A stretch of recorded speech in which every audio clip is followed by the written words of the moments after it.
U.S. and its allies to trip into more blunders, and that means creating nonstop, perpetual war in the Middle East.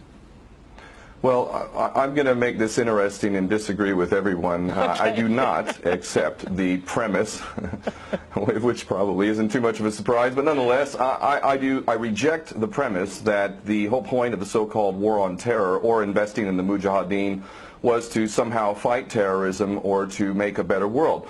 I would argue that if you really want to know what's happening with Middle Eastern policy, then you must read Oded Yanan's A Strategy for Israel in the 1980s. Now, in that document, which is pretty much being played out to a T right now and has been for many years, there were serious objectives for Israel. And Israel's main objectives were to expand and grow in line with the Greater Israel Project. And in order for it to do that, there would need to be an excuse to justify the expansion of Israel, and in order to do that, we would have to sow the seeds of sectarian hatred and violence in the region. The number one target of this plan was Iraq. We've achieved that. That's not a failure. That's actually a success. Iraq is a failed state largely. It is an absolute basket case. Sectarian hatred is absolutely insane. We see the beheadings and all of this madness, and we think it's a disaster. No, it's not at all. In fact, it's all part of the plan to break up Iraq into 3 different states.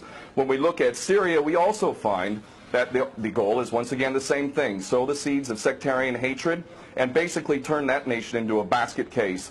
This is happening according to plan as well. Now, ISIS, funny enough, could stand for the Israeli Secret Intelligence Service. Many people are seeing the very big benefits to the state of Israel, the so-called Jewish state of Israel, by the breakup and the balkanization of the surrounding states. So actually, if you believe what's being told to you, and I just don't know why anyone would believe anything that comes out of the mouth of virtually any Western leader, whether it be Obama or Bush or any of the rest of them, all of these people are nothing but patent liars, and everything they say is pretty much the opposite of the truth. So I don't accept virtually anything they say. Okay, good. Violence.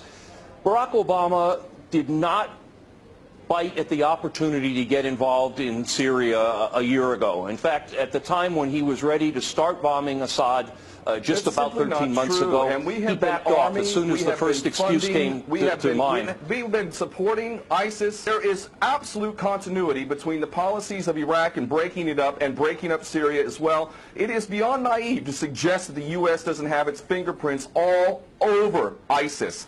In fact, tell me this: why has ISIS never once, or al-Nusra Front or al-Qaeda, not once have they attacked Israel? In fact, ISIS militants are getting medical attention in the Golan Heights and in Israel itself. What does that tell you? There is absolute continuity, but the actual policy, just like the Project for a New American Century laid out very clearly that a, quote, new Pearl Harbor would be necessary to achieve this goal of full spectrum dominance, you could never tell the American people, or the world for that matter, we're going to fight wars of aggression where we're going to have to invade and occupy, we're going to have to spend hundreds of billions, if not trillions of dollars to achieve the goal of full spectrum dominance, which is to control, absolute control over air, land, sea, and space and cyberspace. The American people never would have bought it, so you can't tell them that. You have to tell them a bunch of lies. And we see this over and over again.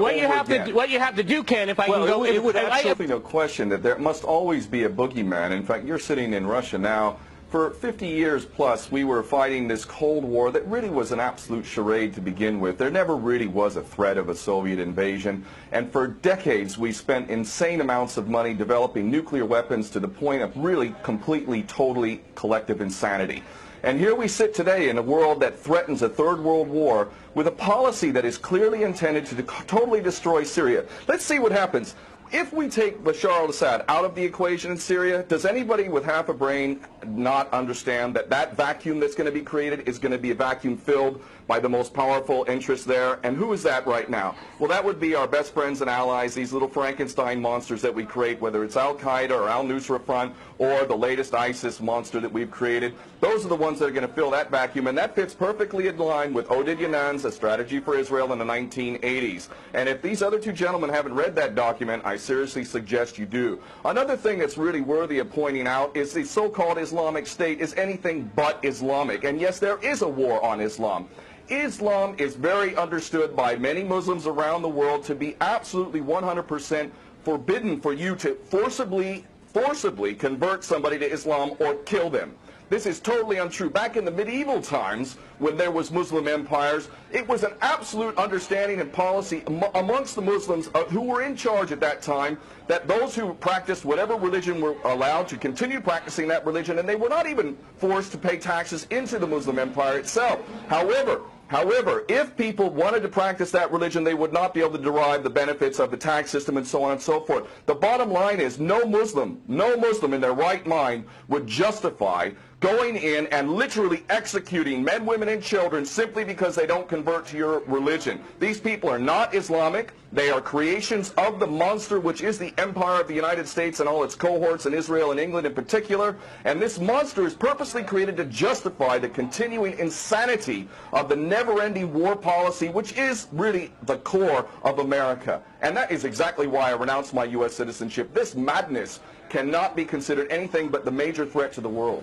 Okay, Peter, in New York, one of the things we've seen... There are very obvious solutions. One is to arrest the traitors in the U.S. Congress and White House who have sworn to uphold the U.S. Constitution, and somehow the American people have sat by while the President has afforded himself the power to execute anyone, anywhere, anytime, for any American citizen to be detained without any due process of law, no representation, incognito, and theoretically he could be condemned to death by a military tribunal in secret and executed. All of this operating under supposedly the United States Constitution. So all of these traitors need to be arrested first and foremost. When Netanyahu came to the Congress a couple years back, he received 29 standing ovations by these cowardly chicken hawk traitors. So the American patriots need to stand up and grab a pair and ultimately have some integrity and get rid of these traitors. Secondly, cut off all funding to Israel. Israel is a pariah state, a criminal state. It is committing active policies of genocide by the legal definition of the word according to Black's Law Dictionary.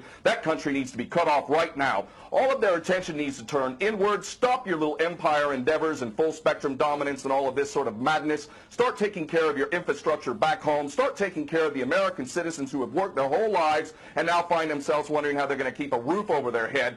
All of that is very obvious and very sensible. Or America can continue to decline into an absolute total pariah state, hated and resented around the world, and maybe bring the whole world into World War III. I would prefer that we do the former instead of the latter, but ultimately we need some serious change in government, and that means getting rid of these traitors.